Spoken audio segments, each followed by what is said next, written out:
If you run your administrator or open your Xbox controller, then you can see this kind of interface. So how to fix this issue? Simply open up your Microsoft Store, and under Microsoft Store go to library, and if you have any apps to update, just update those apps. Open apps, then you can just find out any apps for update, and then go to your game bar, open up your app setting, and under app setting select the gaming and reset, press on repair. So repair this option.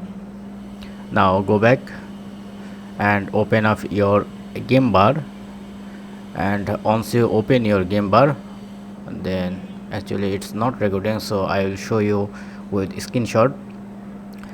You can see this kind of interface. Open up, press on gear button, top right corner gear button, then go to setting, and under setting, under widget, general, mode setting and widget, then just disable this option.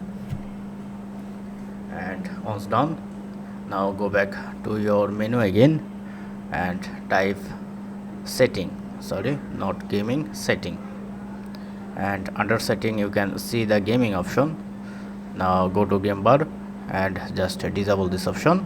Now you have to restart your PC in this test, and check your problem solved or not. If not, then the final solution is open up your